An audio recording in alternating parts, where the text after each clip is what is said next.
Mums ir par mazajām Irbes picēm.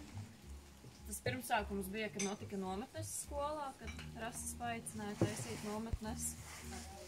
Un tas, ja nemaldos, bija pirms 7 gadiem, kad paaicināja. Piespiedu.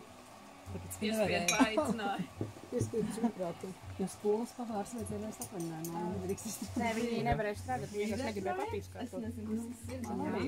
Bija novecojis tehnika, kas negāja, un tad Rasis uzrakstīja projektu un dabūja finansējumu jaunām īrītēm.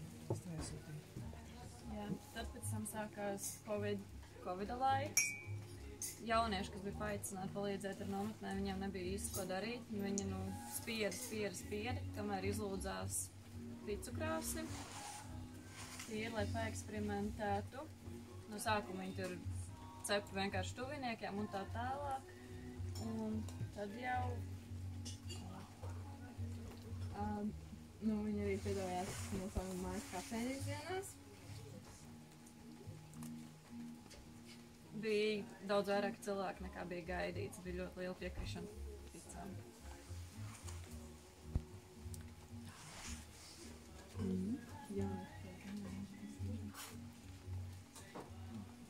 Jā, attīstījās tas uzņēmums arī tālāk.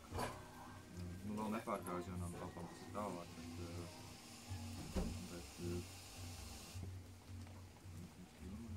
Sākām papildināt ēdienkārti.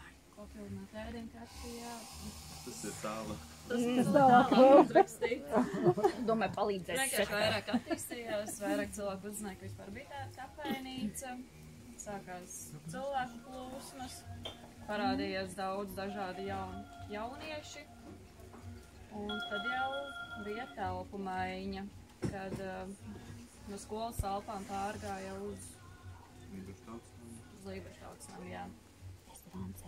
Un tad arī sākās visa sortimenta paplašināšana. Jaunieši paši teica, vajag to un to un to, un sāka eksperimentēt ar receptēm. Sāka taisīt saldējumus, cept būciņas.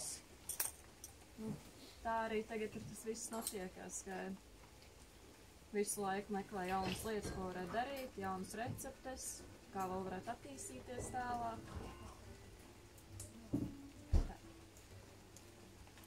Un Rasis X faktors ir, ja mēs sapratām pareizi, kā tas ir jādefinē, tad tas ir tāpēc, ka viņi ir atvērti izaicinājumiem, prot kontrolēt situāciju un māk apieties ar jebkuru cilvēku, arī ar tiem pašiem jauniešiem, kas strādā, un arī ar pusmītiem.